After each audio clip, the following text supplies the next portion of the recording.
So the core journey follows a structured three-phases cycle of planning. Planning, implementation, and evaluation as shown in the on the screen. Planning, implementation, and evaluation. So under planning involves setting cultural norms, assessing specific needs, and creating a formal LAC plan. For implementation, moves into the actual conduct of LAC sessions coupled with ongoing monitoring. Evaluation phase includes the cycle by consolidating results and report making, but it also emphasizes a positive community aspect through the celebration and sharing of practices.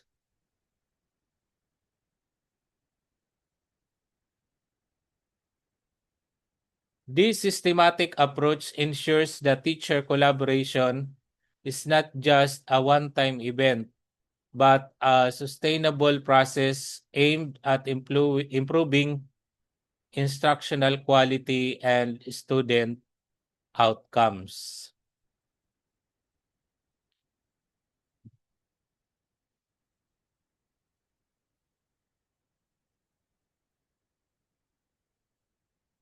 So why are locks important? First, teachers learn best through collaboration and work-based learning.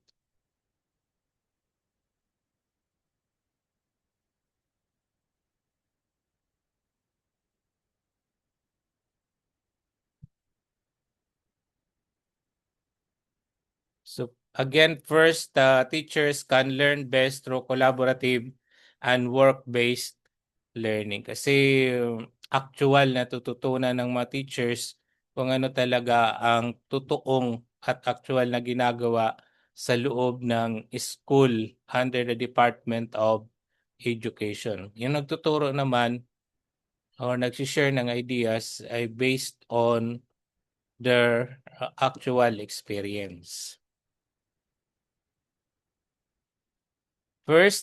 Second, locks are a way to support teachers, especially in the implementation of the new curriculum and pedagogy introduced in K to 12. Lalo na yung mga newly hired.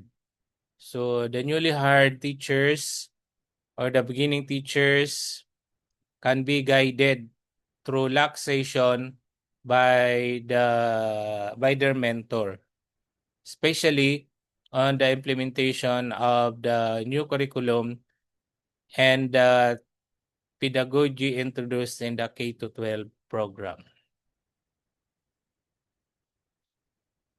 LACs aim to provide a supportive environment so that teachers can reflect on their practice and work together to continuously improve teaching. Kailangan maganda ang relationship ng mga teachers in a particular school because we cannot have supportive environment if the teachers are quarreling against each other.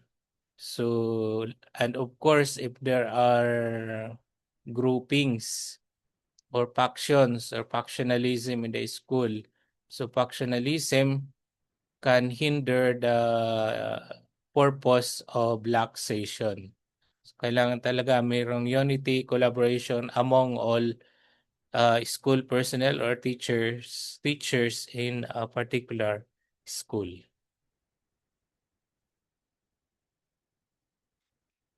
Teachers also celebrate diversity, adjust and differentiate their instruction to include all learners and to foster harmony in their class. So what are the topics of the laxation? So marami namang pwedeng maging topic sa laxation.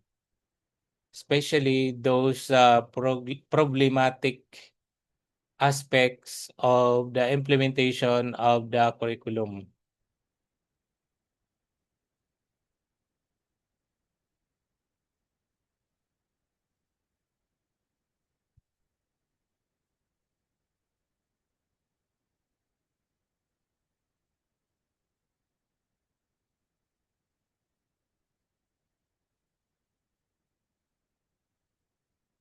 So again, one of the topics that can be included in the relaxation is learner diversity and student inclusion. Another is content pedagogy of the K-12 basic education program. By studying the K-12 curriculum, teachers will be able to prepare for lessons and execute lesson plans. Kailangan talaga ang coaching and mentoring. Another topic is 21st century skills and ICT integration in instruction and assessment. Bringing 21st century skills into the teaching and learning situation is a central feature of the K-12 basic education program. Another topic is assessment and reporting in the K-12 basic education program. This topic provides learners and teachers with the necessary feedback about learning outcomes. Another topic is curriculum contextualization, localization, and indigenization. This topic providing spaces for unique cultures in the K-12 basic education program is a key strategy for student inclusion and ensuring relevance of education processes for all learners. Other topics may include how community linkages can support the curriculum, how the relaxations promote professional growth,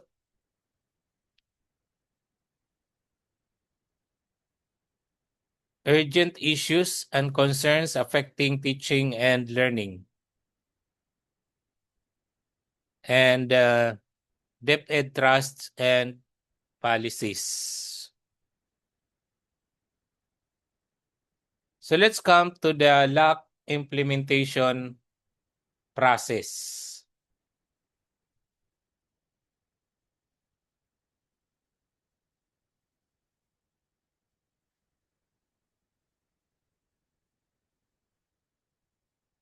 First is assessment of needs, then prioritization of topics or idea or agenda.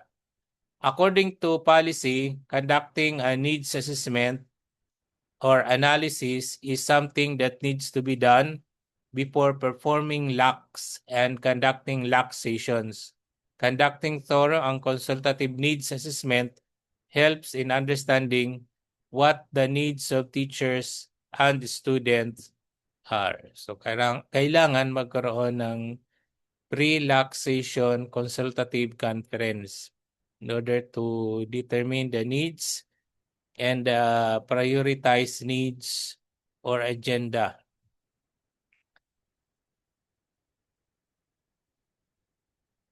And next step is formation of LAC or composition of a learning action cell.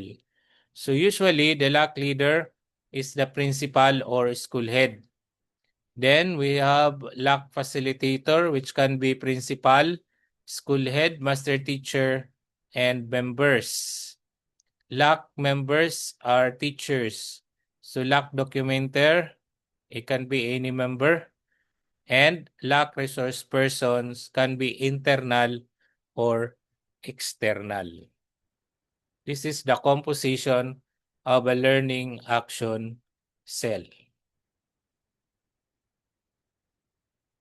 So there can be different types of LAC groupings, especially to the big or large schools. So we can have learning action cell based on grade level, subject area, especially in the secondary and senior high school, and theme. So we are given freedom to choose or regroup our learning action cell. So next step is identification of appropriate intervention. So once we identify already the priority needs, of course, pagkatapos ng pag-organize ng LAC, sumunod siyempre yung identification of appropriate intervention, which is very important.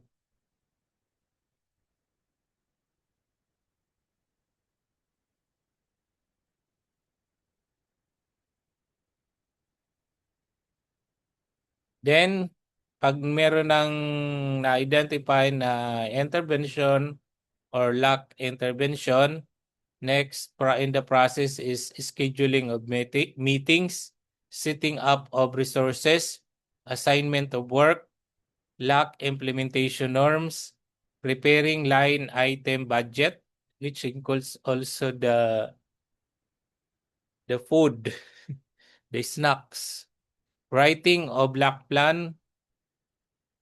Okay, so yun ang then syempre kailangan ng budget, 'di ba? So locks are the most cost effective. Kaya pina-prioritize o ni-institutionalize ang lock for the very reason that it is the most cost effective CPD process, but may entail some expenses for meetings and handouts, of course, for snacks. Funds for locks may be sourced from the school's maintenance and other operating expenses subject to its utilization guidelines.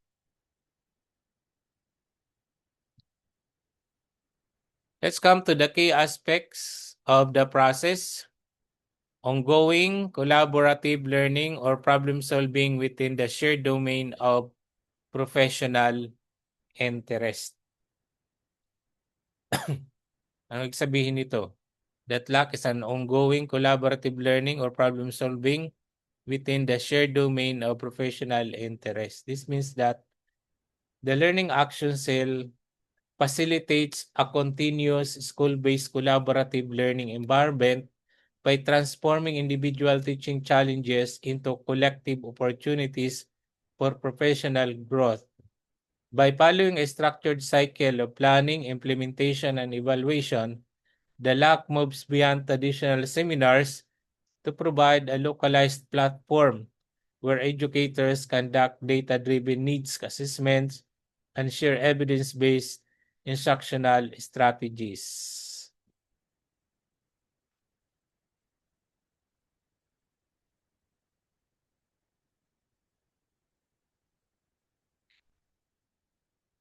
So self-directed learning serves as a potent professional development strategy by empowering educators to take primary responsibility for their own growth. Meaning, this is another way of developing the professional and personal aspects of our school personnel. So, pagkatapos ng LAC, pwede naman po ang self-directed learning. Parang modular siya. So, this approach relies on the learner's autonomy to diagnose their specific needs, formulate clear learning goals, and identify the necessary human or material resources to achieve them. By engaging in this proactive cycle, teachers transition from passive recipients of information to active researchers of their own practice, which fosters a deeper, more sustainable mastery of new skills. For example, a teacher noticing a decline in student engagement might independently enroll in a specialized massive open online course on gamification strategies, experiment with these digital tools in their specific classroom context, and then use student performance data to evaluate the intervention's success. This cycle of self-assessment and targeted action ensures that professional evolution is both highly relevant to the classroom and aligned with the educator's unique career trajectory.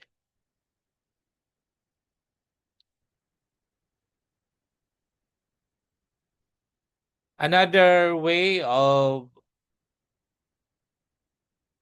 developing the personal and professional aspects of our school personnel is through reflection or reflective practice.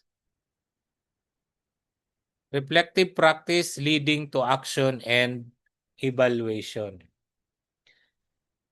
So this is learning through and from experience towards gaining new insights of self and practice. It allows teachers to make links from one experience to the next, making sure that learners make maximum progress. Effective practice, reflective practice, serves as a sophisticated professional development strategy by requiring educators to critically analyze their instructional decisions and classroom experiences to bridge the gap between theory and actual practice. Rather than simply repeating teaching routines, the reflective practitioner engages in a continuous cycle of reflection in action during lessons and reflection on action after the school day, treating every success or setback as a data point for improvement. This process often follows structured models such as Gibbs' reflective cycle, which guides a teacher through describing a classroom event, analyzing the result feelings, evaluating what went well or poorly, and ultimately creating an action plan for future scenarios. For instance, a teacher might reflect on a field group activity by realizing the instructions were too complex for the students' current reading level. By identifying this specific mismatch, they can proactively simplify their scaffolding for the next session. This habitual self-interrogation ensures that professional growth is deeply personal, evidence-based, and directly responsive to the evolving needs of the learners. And another strategy is collective competence. Ano bang tinatawag na collective competence? Collective competence serves as a vital professional development strategy by shifting the focus from individual expertise to the collective intelligence of the teaching community. This strategy involves the deliberate development of skills in active listening, conflict resolution, and shared leadership, allowing educators to work actively within teams like the learning action cells shown in the previous slides, diba? By mastering these interpersonal competencies, teachers can engage in co-teaching, peer observations, and joint lesson planning without the barriers of professional isolation or defensiveness. For example, a grade level team might use their collaborative competence to synchronize their curriculum, ensuring that a math concept taught in one room is reinforced by the science teacher in another, thereby creating a more cohesive learning experience for the students. This synergy not only solves complex school-wide challenges more efficiently than a single teacher could alone, but only builds a resilient professional culture where private practice becomes a shared, transparent effort toward student success. Usually, noon pa ito, ginagawa natin. Tinatawag na team teaching among or collaborative teaching.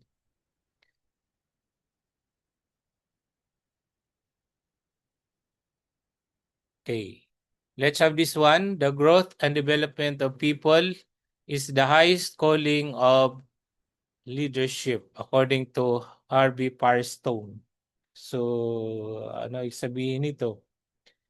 This quote highlights a core philosophy of the Department of Education regarding human capital. This quote suggests that true leadership is measured not by administrative task or authority, but by a leader's ability to nurture the professional and personal achievement of their team members within the context of educational management. This principle underscores the importance of initiatives like the Learning Action Cell, where school heads prioritize the empowerment of teachers to improve instructional quality.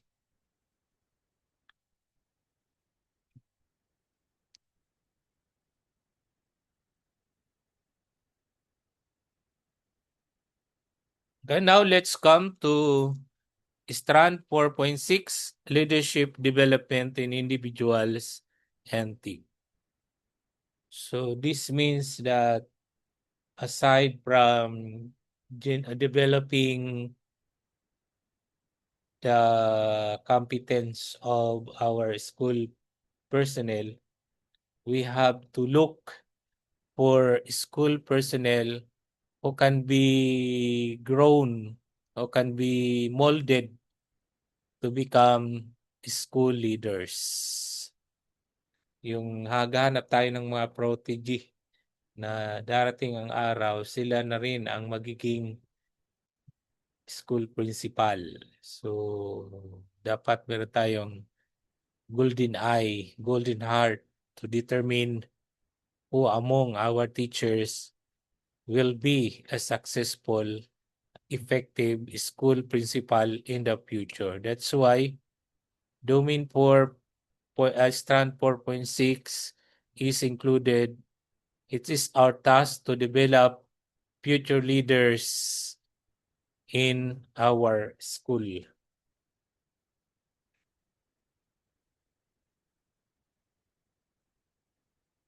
So let us start with this quotation from Jim Collins.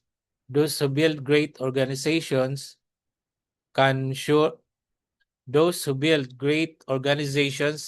make sure they have the right people on the bus and the right people in the case seats before they figure out where to drive the bus. Anong ibig sabihin nito? This quotation from Jim Collins from his book Good to Great, emphasizing that the foundation of a successful organization is its people, not its strategy.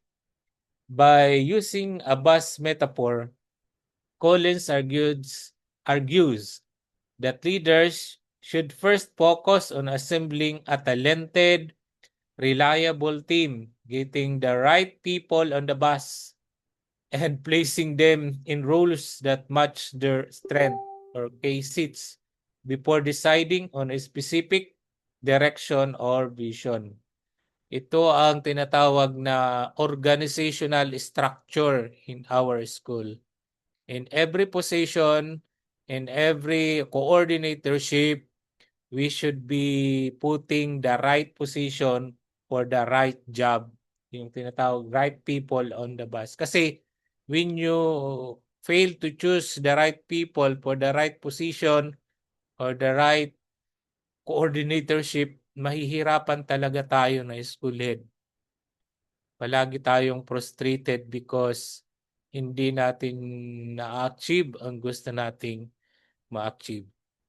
Ang problema kung wala talagang mapagpilian doon sa ating mga nasasakupan at magwi-wish na lang tayo na sana ganito na lang. Sana may ganitong teacher dito. Sana ang teacher na andoon sa ibang school na very active ay nandito sana sa school namin. Mahirap kasi mag-lead kung ang mga tao mo ay slowput, not no internal motivation, ang walang pake sa mundo. Importante lang sumahod. So the core idea is that if you have the right people, they will be adaptable and motivated enough to help the organization succeed regardless of the challenges or changes in direction they face.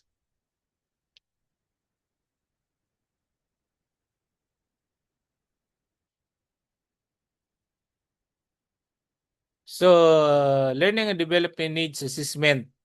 Determining professional development needs of the department's personnel in key performance areas as basis for identifying L&D programs. So in developing leadership in individuals and team, or if you want to develop the leadership competence of our selected people, or even all the teachers and school personnel, it starts also with the learning and development needs assessment. So what is the purpose of L&D needs assessment? Provides processes for identifying competency gaps that affect individual and organizational performance. Establishes baseline data on competence levels or personnel. Establishes baseline data on competency levels of personnel. Then provides basis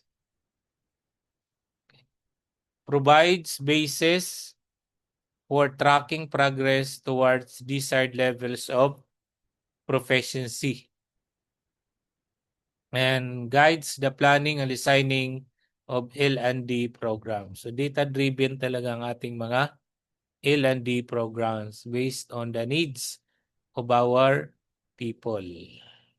So there are levels of needs assessments.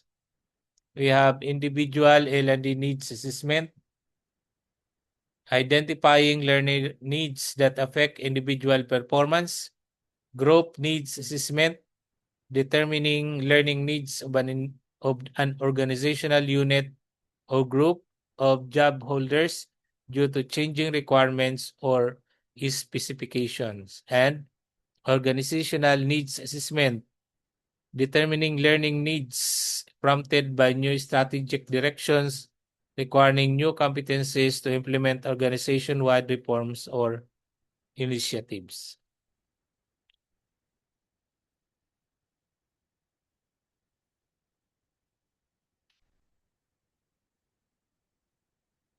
So in the needs assessment, we can use the competency-based approach.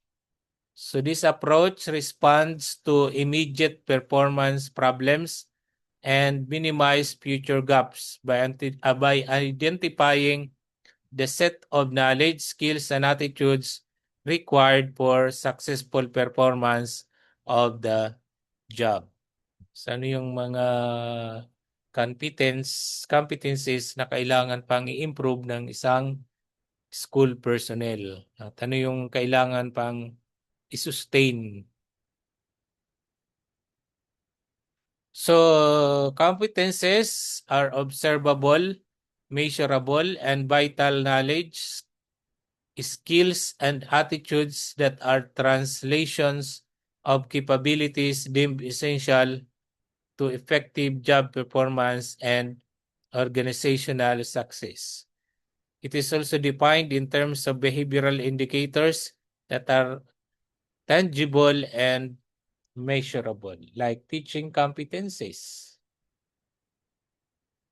lesson planning competence, communication skills. So there are competency elements, course knowledge, skills, and attitudes. So understanding acquired through learning sessions. Capabilities acquired through yung skills, capabilities acquired through practice. In attitudes, beliefs, feelings, and values which predispose people to act in certain ways. Ito yung attitudes ang mahirap i-improve. Kung ano na talaga ang attitude hanggang tumanda, yun na talaga. Kung may magbago lang, kukunti lang. So DepEd, in the DepEd context, competences are classified into core, functional, leadership, and managerial. Anong tinatawag na core competences? These are the fundamental behaviors and values expected of every DepEd employee regardless of their specific role. Teacher man, teacher, school head, department head ng teaching. So pare-parehas core competencies expected to be acquired by all the school personnel, DepEd personnel, like self-management. So, kailangan ito na competence kahit anuman ang posisyon natin sa DepEd. Ano yung self-management? Setting personal goals and maintaining a professional appearance. Pag-manage ng sarili, like time management. Professionalism and ethics, lahat naman are expected to be professional and ethical in all aspects. Adhering to the code of ethics for professional teachers and demonstrating integrity in all things. Then results focus, another core competence. Meeting deadlines and delivering quality work that contributes to school improvement. Another core competence is self-service orientation, displaying a clean client-first attitude when dealing with the students, parents, and the community. Let's come to functional competencies. Ano yung functional competencies? These refer to the technical skills and knowledge required to perform specific job functions like lesson planning. At naman yung instructional supervision competence. Provide provision of technical assistance competence.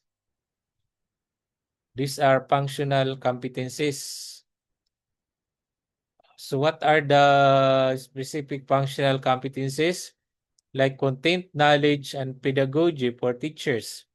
A teacher's ability to master their subject matter and use effective teaching strategies. And learning environment. Managing a classroom to ensure it is safe, secure, and conducive to learning.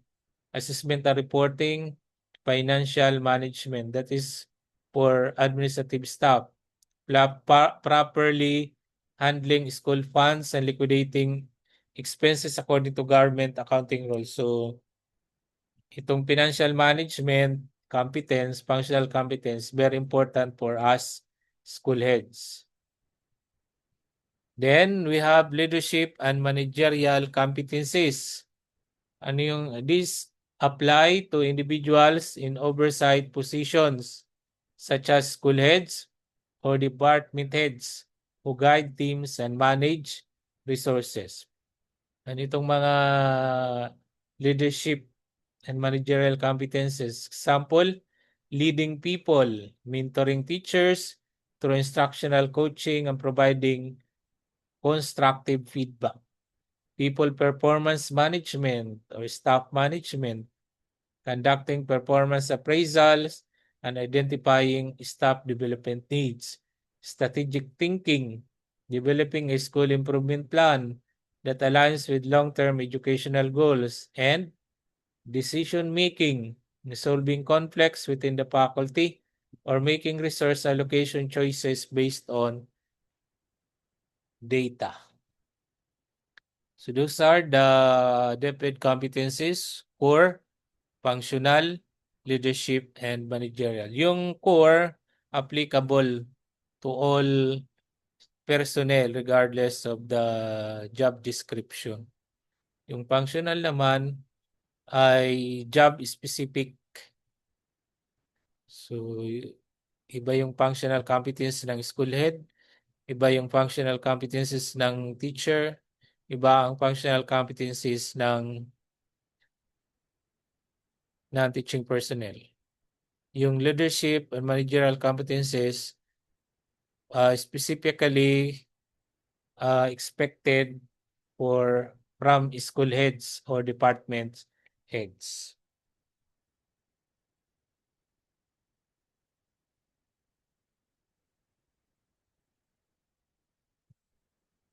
So there are approaches to learning development needs assessment. So based on the framework, you have competency assessment. Parang may nauna kanina na slide.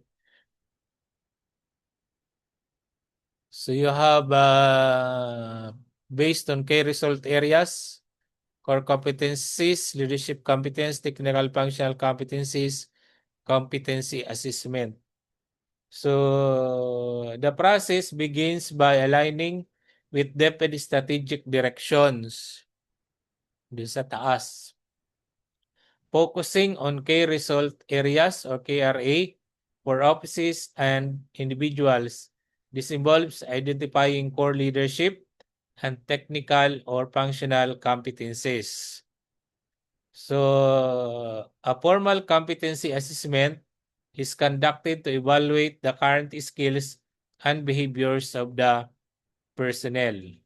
The assessment utilizes specific tools, primarily Part 2 of the IPCRF or the Individual Performance Commitment and Review Form, or other prescribed tools based on the Philippine Professional Standards for Teachers and job descriptions. This step determines, when we say data generated, tapos na tayo sa process and tool, data generated. In this step, determines the level of proficiency required for the job, highlighting specific competency gaps and competency strength. So the final output is the identification of development needs, which informs the creation of targeted training and professional development programs. So, kailangan talaga ang assessment bago magkaroon ng professional development programs. Alamin yung mga training needs ng mga taga-DepEd.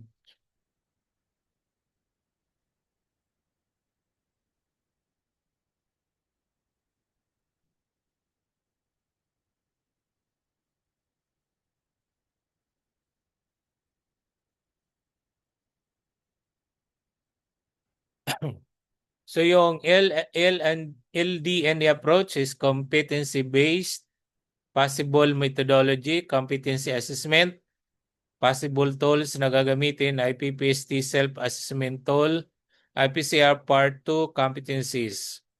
So yung Part 2 rin ng ating OPCRF. Now let's come to identifying interventions. Let's have the 70-20-10. Ano ito na? 70-20-10. The 70-20-10 model revisited L&D follows this 70-20-10 principle of learning. So a popular approach to organizational learning is the 70-20-10 model. The model was created by McCall, Lombardo, and Itchinger of the Center for Creative Leadership, a leadership development organization. The 70-20-10 model is a general guideline for organizations seeking to maximize organizational learning and develop new programs. The model is widely deployed and often referred to when it comes to learning and development.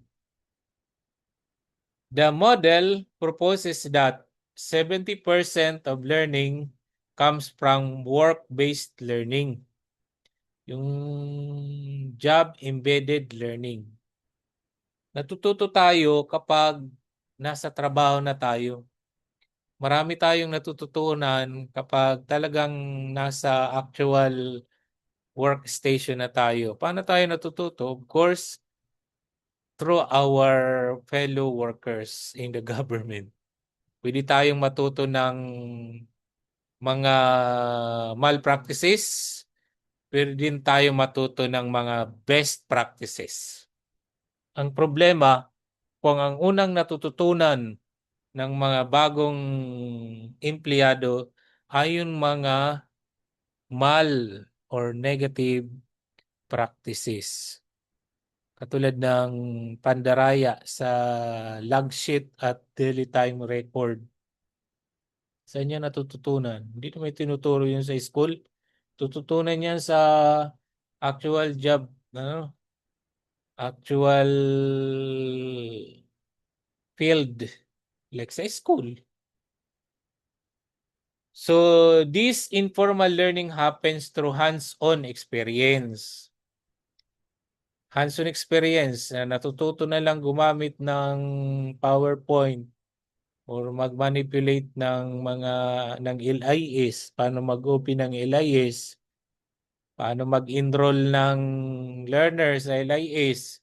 Hindi naman yung tinuturo dun sa college o sa mga teaching learning institution or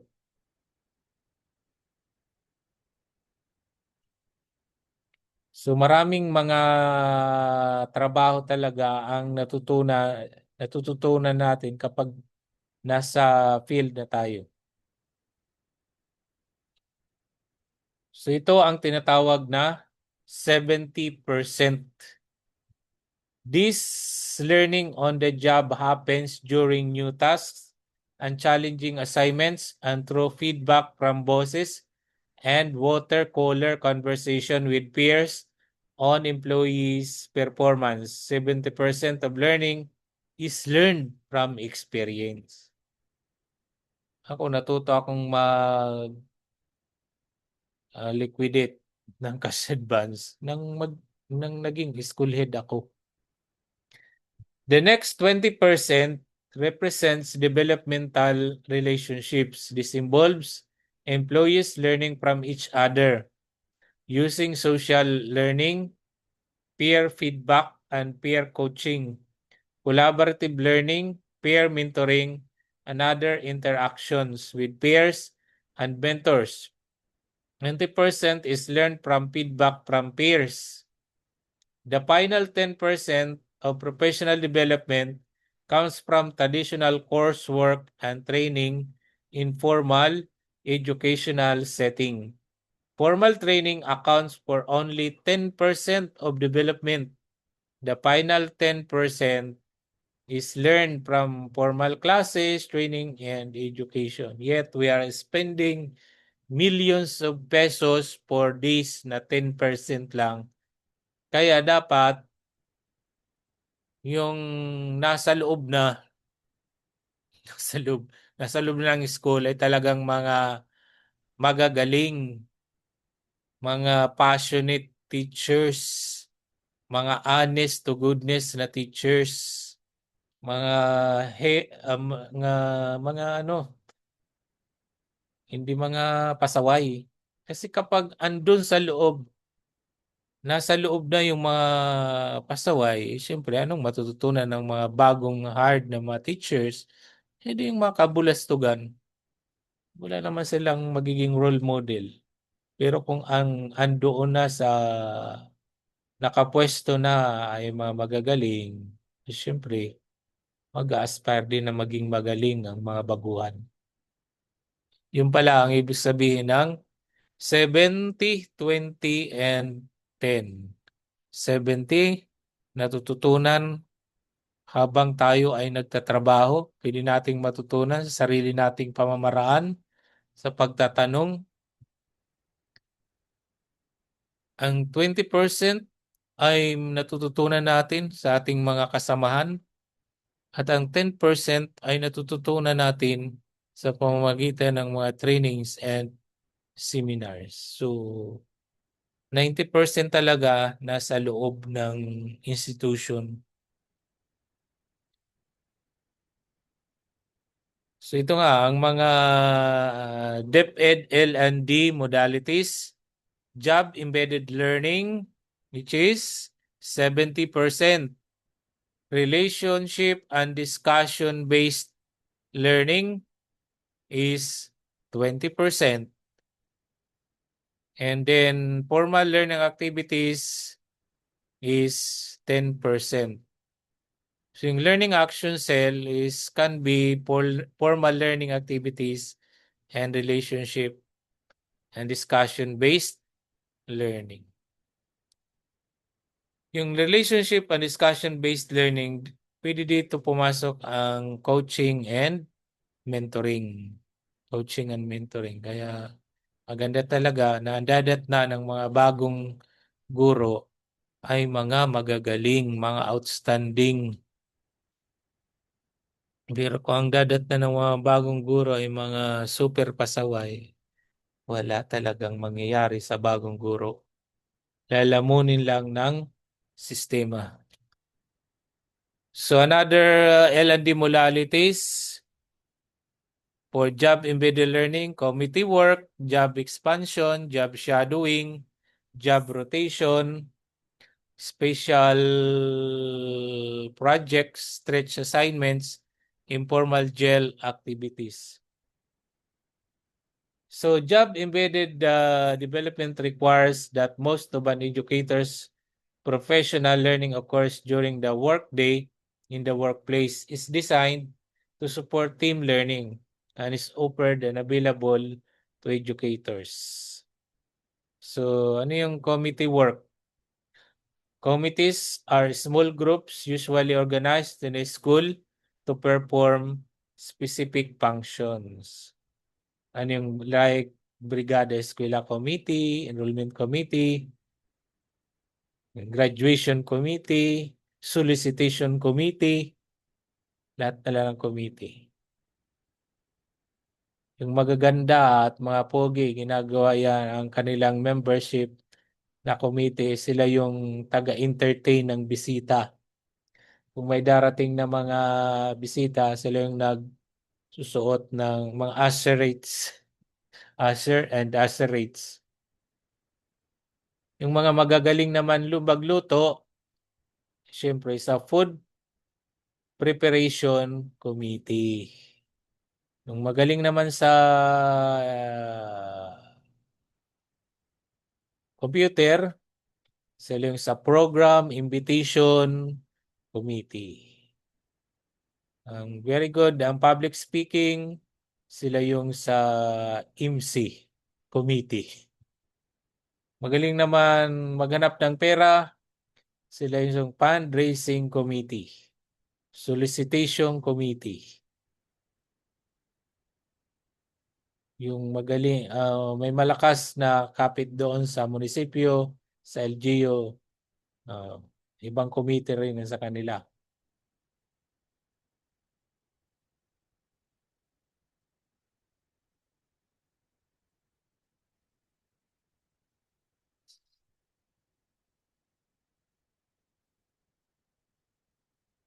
So coaching, mentoring, peer-assisted learning, committees of practice. Ito po ang sa relation and discussion-based learning, coaching, mentoring, peer-assisted learning, communities of practice. Ano yung coaching? Is an L&D modality that helps coaches gain clarity about what they want to achieve and how to achieve it. It is a solution-focused and action-oriented intervention that aims to enhance the coach's performance.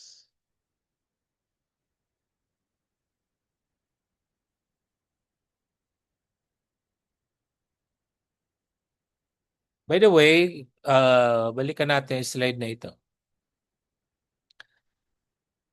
Ano yung job expansion? Hindi ko pa ito na discuss. Yung job expansion pala ay either vertical or horizontal expansion provides additional challenge to teachers. This can be used to develop at the teacher's potential to perform higher positions.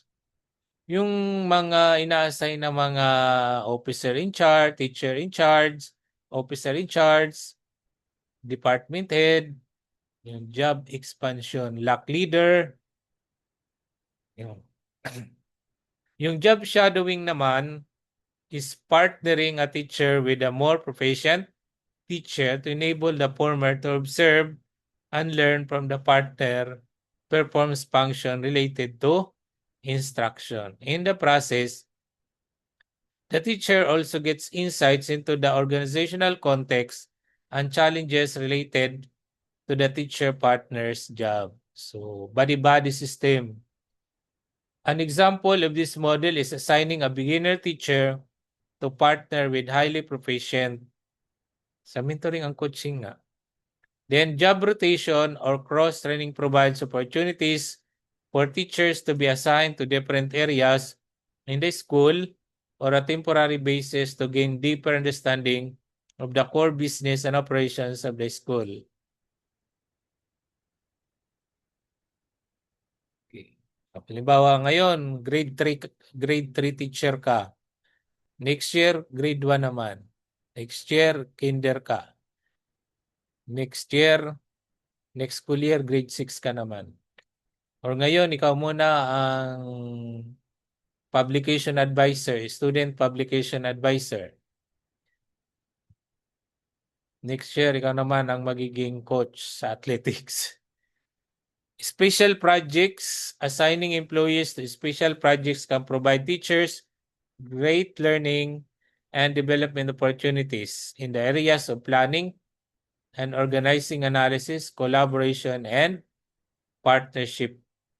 A teacher may be assigned as a team member or team lead of job fair, students' cultural event or exhibit, or other special school projects. Yung stretch assignment, it entails giving teachers a project or task that is beyond their demonstrated current competency level and outside of their own comfort zone. Halimbawa, si teacher, mahiyain. So, i-assign mo siya as MC. Para ma-challenge siya, that is stretch assignment.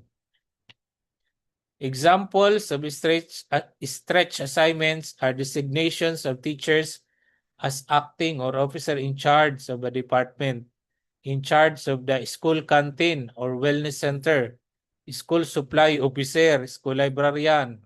Marami to. Marami ito sa DepEd. Nagre-reklamo na ngayong mga teacher. And informal job-embedded learning activities. These are usually embedded in the performance of the teacher's functions. School heads, department heads, or master teachers just need to be aware that these activities can contribute to honing teachers' proficiency in specific competency areas as follows, like developing material displays and organizing bulletin boards, writing articles for posting on publication, observing conduct of lessons, analyzing students' performance, serving as peer evaluator, at marami pa.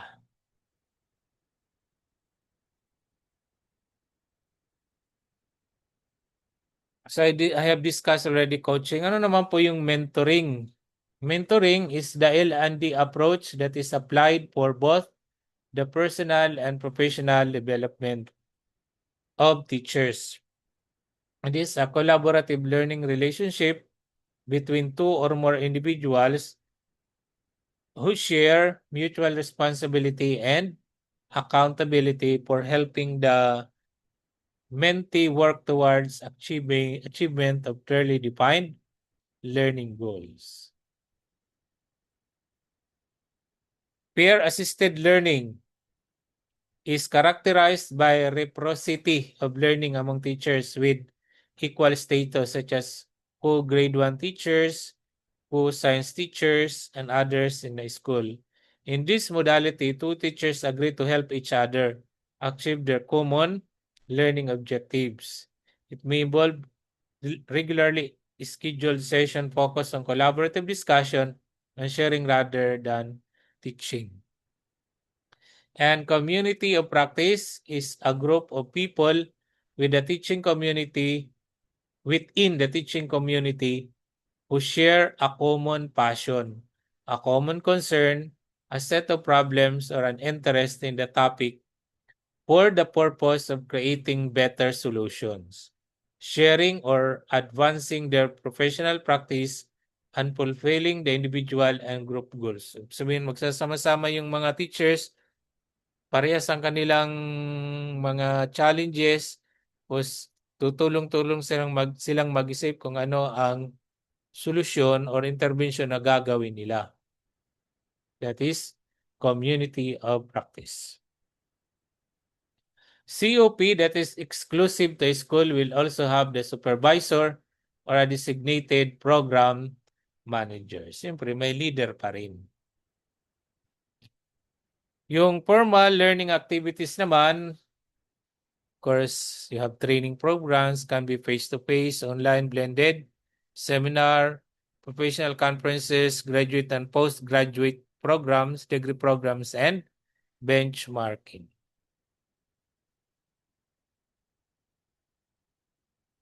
So, learning action cell, group learning activities, one-on-one learning activities, supported self-management learning activities, and multi-school learning activities. So, these are L&D, learning and development modalities.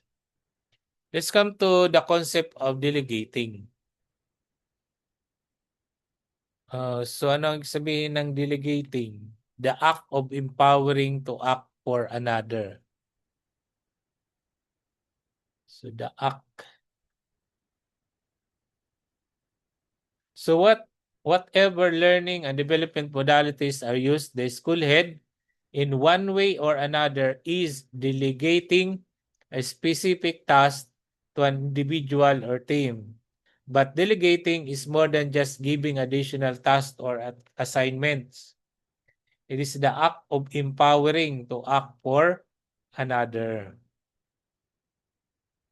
Hindi naman lahat ng trabaho natin i-delegate, pati pag-decision sa mga critical challenges sa ating school, i-delegate mo pa sa yung mga teachers or master teachers.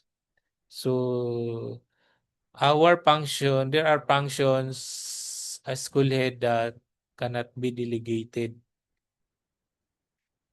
Lalo na yung sa money matters, sa pagpipirma ng mga documents.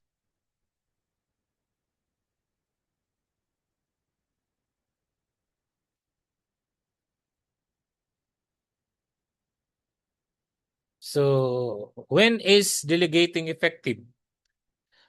So, it is opportunity to help grow talent while allowing them to better focus on the management process. So, yung proper delegation gives opportunity to our subordinates to grow, to develop more their talent. So what are the basics of delegating according to Thomas R. Horton? Delegate the whole task to one person. Hindi tingi-tingi. Whole task talaga. Then select the right person. Select the right person. Wag kang magde-delegate kung alam mo hindi kaya ng isang teacher. Clearly specify your preferred results. So dapat alam ng tao na yan or ng teacher na yan kung anong outcome. Delegate responsibility and accountability. Then ask the employee to summarize back to you. So get ongoing, non-intrusive feedback. Maintain open lines of communications, meaning kahit andun ka sa malayo, may on travel, kailangan naka-monitor ka pa rin doon sa school. Especially doon sa OIC, which you delegated tasks of being school head. If not satisfied with the results, don't immediately take the project back. Napapahiya kasi yan.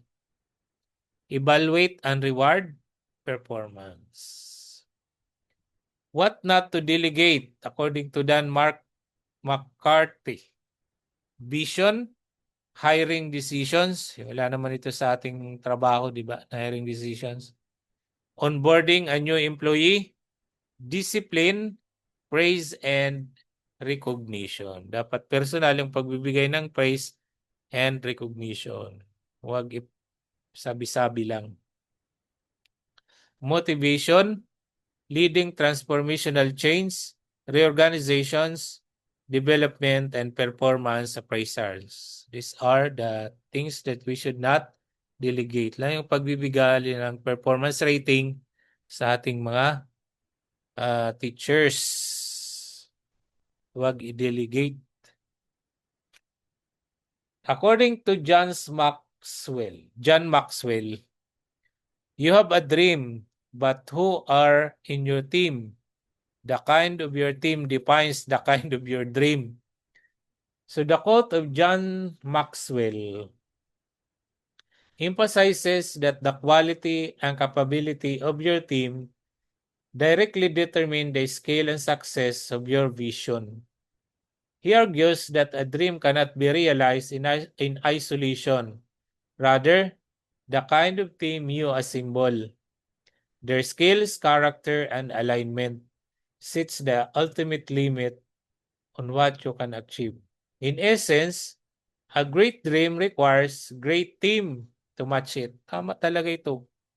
Halimbawa, gusto nating maging national champion sa sa Festival of Talent, National Festival of Talent. So kailangan natin ng magaling na teacher coach, teacher trainer, dance instructor. So kung wala tayo niyan, will not be national champion in the Division Festival of Talents like sa Baile sa Kalye, di ba? Kahit anong gawin natin na kailangan manalo tayo sa national or sa region, kung wala naman tayong tao o teacher na who can be the vehicle magiging daan para matupad ang pangarap natin na school head, wala talaga. Kahit gumastos pa tayo. Kung magagaling talaga ang teacher sa isang school, so konti na lang ang gagawin ni school head. Support na lang, lalo na sa financial aspect, logistics. Pero kung ang mga teacher nandun sa school ay talagang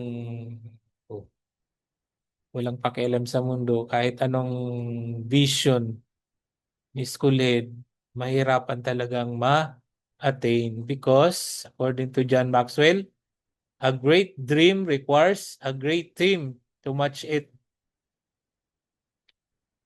Kaya sana pagbigyan tayo ng ating superintendent na makapamili ng mga bagong teachers na ilalagay sa atin. Napakarami naman ngayon ng applicant, di ba? Pero ang problema, sila doon sa taas ang namimili. Okay, let's come to strand 4.7, General Welfare of Human Resources. But before we continue, let's have first a health break for 5 minutes. After 5 minutes, I'll be back for 4.7 and 4.8. Please stand by. I'll be back immediately. Oh.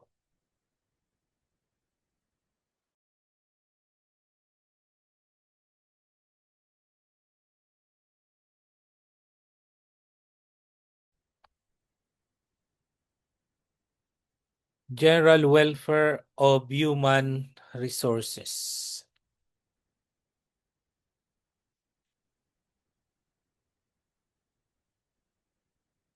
As a school head,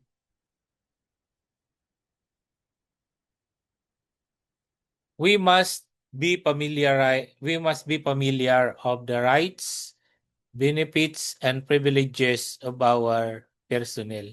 And of course, our own rights, our own privileges, and the benefits afforded to us as school principal.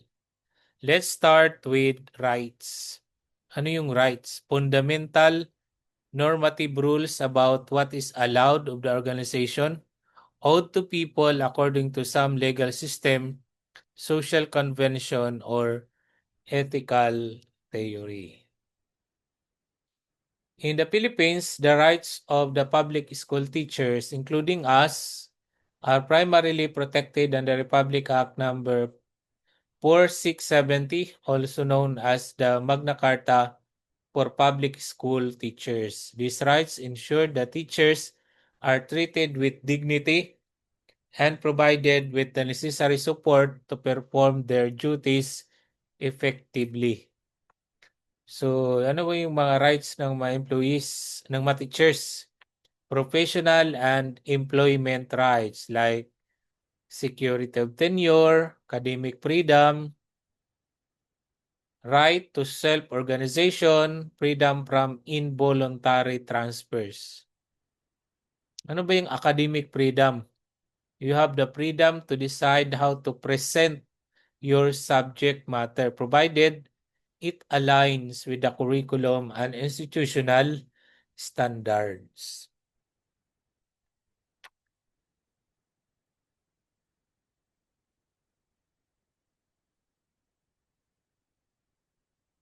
We have also health and wellness rights. Kaya meron tayong wellness leave. Leave kaya dahil that is part of our health and wellness rights, which include free medical examination, study leave, indefinite sick leave. Okay, yung sweldo natin, the salary is a right. Kaya hindi basta-basta yung i-delay o wini-hold. Dahil kapag hinold natin ang salary ng isang empleyado without legal basis, you are violating the right. Ano man yung privileges? Special grants and advantages enjoyed by an employee attached to a specific position or an office. So magkakaiba po ang privileges ng principal, schools division superintendent, ang PSDS, supervisor. So ano yung mga example ng mga privileges? Scholarship grants, step increments, in-service training. We have proportional vacation pay, service credits, rehabilitation leave. We have teaching supplies allowance, clothing uniform allowance, GSIs ang pag-ibig benefits, performance-based bonus. Benefits, additional advantage an employee receives from his or her employer. Yung mga bonuses, di ba? Meron tayong year-end bonus, major bonus, and SRI. So those are samples of benefits.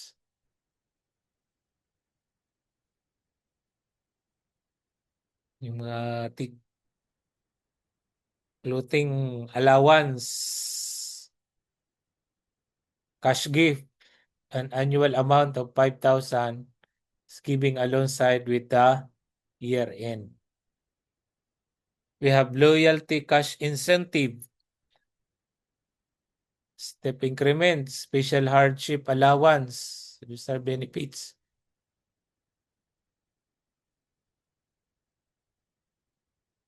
So yung rights, the right to organize, the right to be recruited or hired, the right to join the selection process, the right to be promoted, and the right to home visits. Privileges, 8 hours work, alternative work arrangement, work from home, remuneration. Remuneration, salary, step increment, salary increases through NBC, major bonus, year-end bonus, cash gift, loyalty, performance-based bonus, provident loan, pera. Uniform clothing allowance, special hardship allowance, cash allowance, productivity enhancement incentive, PEI, hazard pay, rata, rehabilitation privilege, monetization, CBE. CBE Collective Bargaining Agreement or CNE po ito sa atin. Which non-teaching personnel can receive as much as 30,000 pesos as CNE. Benefits, health and measures and injury benefits, financial assistance for public school teachers, retirement, vacation service credits, mga benefits, terminal leave, sick leave, maternity leave, paternity leave, vowsy leave, gynecological leave, parental leave or solo parent and study leave, adoption leave, special privilege leave, compensatory overtime credits, scholarship trainings, and seminars. So, Magna Carta for Teachers, I have already discussed this. It promotes and improves the social, so lahat na lang ng mga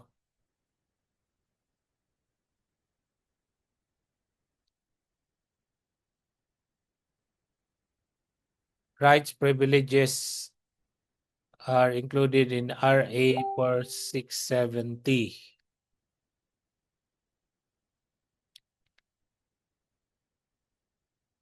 We have also Magna Carta for Public Health Workers. Kasama tayo dito. RA, hindi pala. Sa mga nurse, sa mga health and nutrition section po ito ng Division Office. This was enacted to ensure that health workers are properly compensated, thereby helping to promote better quality of healthcare. Sa mga health workers pala ito na Magna Carta for Public Health Workers. Of course, yung mga female employees natin will be enjoying the Magna Carta of Women RA 9710. This is a comprehensive women's rights law that seeks to eliminate discriminations against women by recognizing, protecting, fulfilling, and promoting the rights of Filipino women, especially those in marginalized sector. Okay. According to Julie Bibakwa, in order to build a rewarding employee,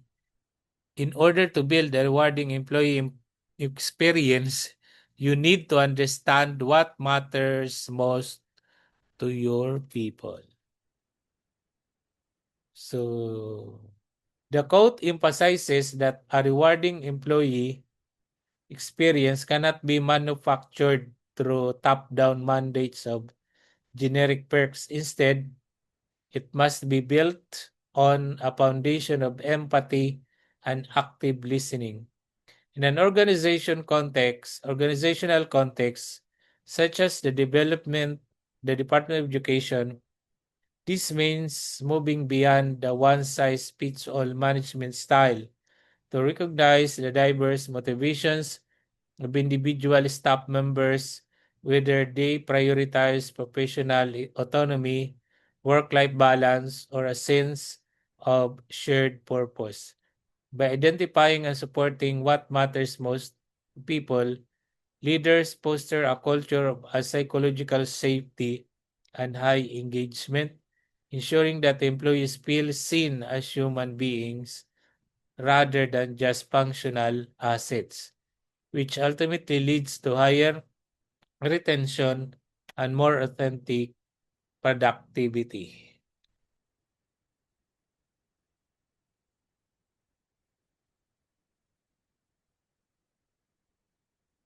And now let's come to the last part of Domain 4, developing self and others, the rewards and recognition mechanism.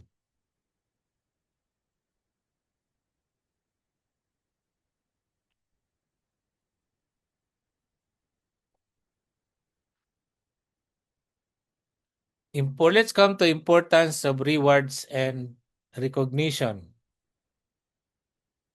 Okay, first, health improving tool. Ano ba ito na improving tool?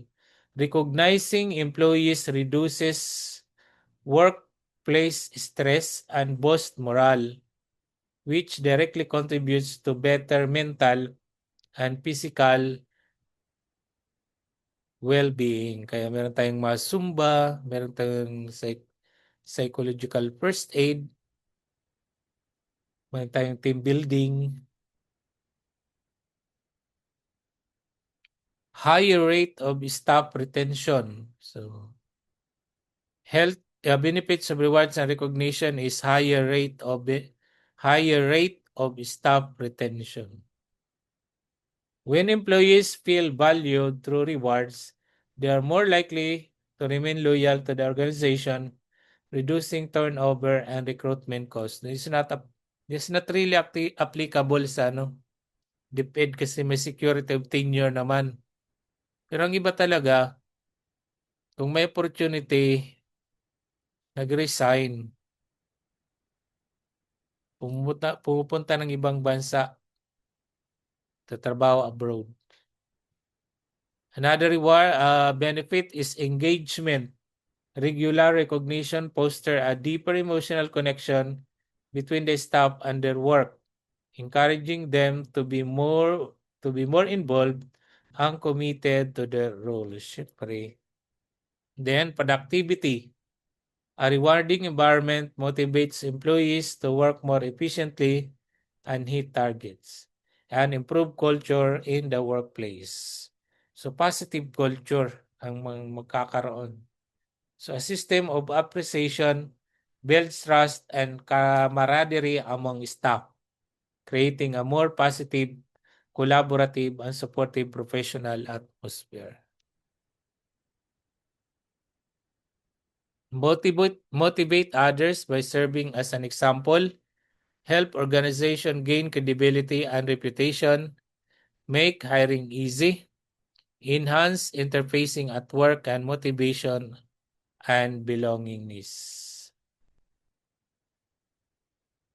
Nandito na motivate others by serving as an example. Publicly recognizing high achievers sets a standard for excellence that inspires other team members to improve their own performance.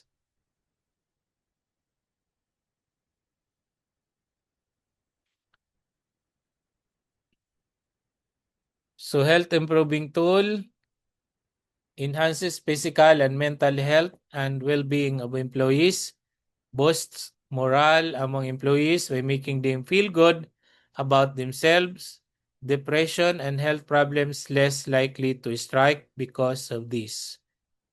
Then higher rate of retention, filling up of vacant position needs time.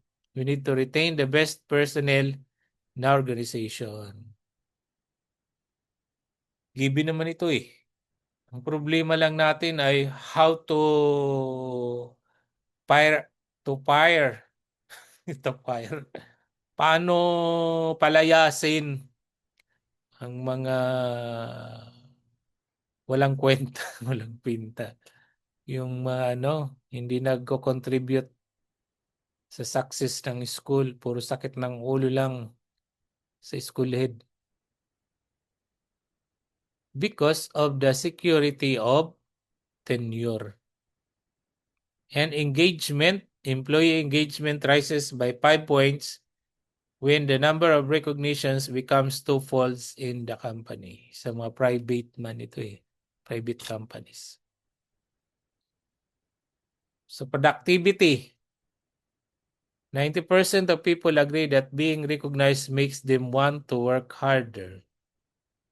Tama naman. Kaya kailangan talaga, kung kailangan na-recognize ang isang teacher, konting praise dyan, okay na. 14% increase in productivity and performance from their employees in organization and reward and recognition them. 92% of employees feel they are more likely to repeat behaviors for which they have been praised. Given na po yan.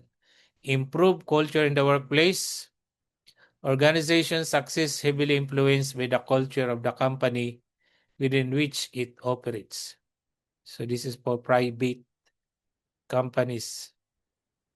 Having a great culture aids employers in attracting the best workers. Sa private companies talaga ito.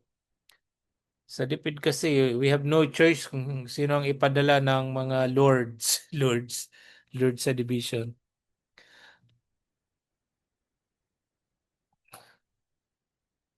Motivate others by serving an example. I have already explained this. Help organization gain credibility and reputation. If your staff are content, it will show in their behavior and conversation. Make hiring easy.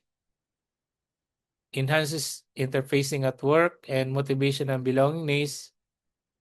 Okay, tapos na po na ko na itong i-explain. So these are the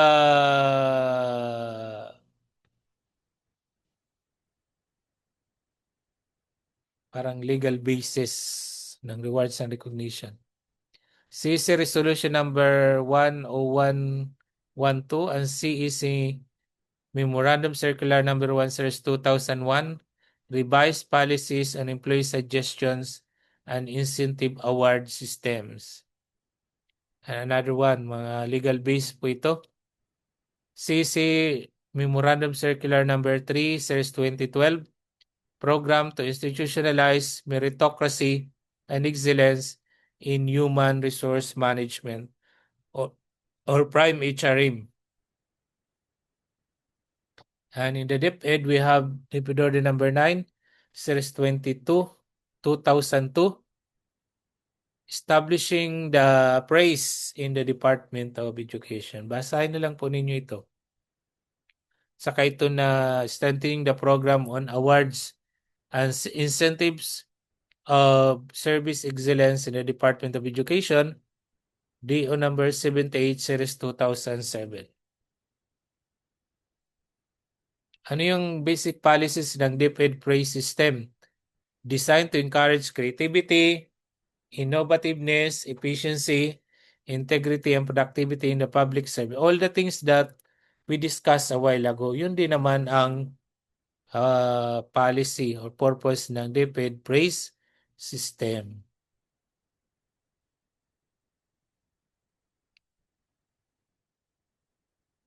So the praise shall adhere to the principle of providing incentives and awards based on performance, innovative ideas, and exemplary behavior. It shall give emphasis on the timeliness of giving award or recognition. Provide both monetary and non-monetary awards and incentives to recognize, acknowledge, and reward productivity, creative, innovative, and ethical behavior of employees through formal and informal mood. And 5% of the HRD fund is allocated for the praise and incorporated in the annual work and financial plan and budget. So DepEd praise shall be the basis for the grant of the PIB or PEI and other awards and incentives. So ano yung scope ng praise system sa DepEd? Lahat. Kasama lahat. Inclusive kasi siya. Mula sa pinakamataas na posisyon hanggang sa pinakamababang posisyon sa ating mga schools. Kasama sa praise system. Okay, sa school level naman, school head can create organized committee considering the following traits. Yung praise committee po ito. Yung members, dapat ito ang mga traits. Positive attitude, capable of implementing submitted ideas, open-minded and decisive, has high tolerance for stress or pressure, actively participate in all committee meetings. These are the national awards. Departmental regional awards, Best Employee Award. So I believe you are familiar of this already. Service award sa mga retirable o nag-retire na. So yung mga incentives, loyalty incentive, length of service incentive, productivity incentive, career and self-development incentive like scholarship and other incentives. So ano yung mga forms of awards and incentives? Compensatory CTO, FlexiPlay, salo-salo together, personal growth opportunities like sending to trainings, yung salo-salo together, of course, pagpapay-snack, kung merong achievement ang school, siyempre ang tayang school head. Okay. So let me end. Tapos na ba? By Marilyn, by the quote by Marilyn Taiping, acknowledging employees and their individual contributions makes them feel like they can be the best version of themselves. Sino ba naman ang ayaw ng recognition? Lahat ng empleyado, kahit tayo ng mga school head, kailangan din ng recognition. Yung makita naman ang ating mga mabuting ginagawa. Hindi yung palagi na lang ang kapalpakan ang nakikita ng mas immediate supervisors natin. So thank you so much. We are done with domain 4, developing self and others. Magandang gabi po sa inyong lahat. And isa na lang po na domain tapos na po tayo sa ating masterclass. I hope you learn something from our topic for tonight.